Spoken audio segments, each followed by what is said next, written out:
You ask Tiger to solve. This deals with linear equations with one unknown. The final result is n equals 374 over 915. Let's solve it step by step. Simplify the expression. Multiply the fractions. Expand the parentheses.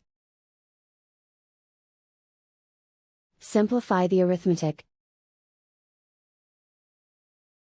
Multiply the coefficients. Break up the fraction.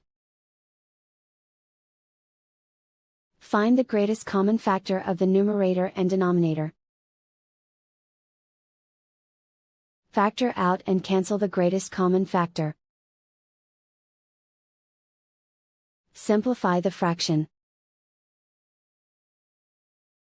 Swap sides.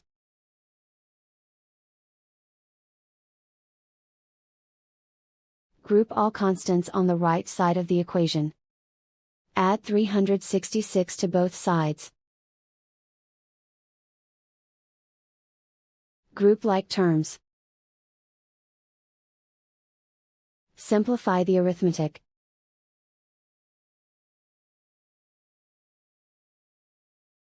Isolate the n. Divide both sides by 915. Simplify the fraction. And so the final result is n equals 374 over 915.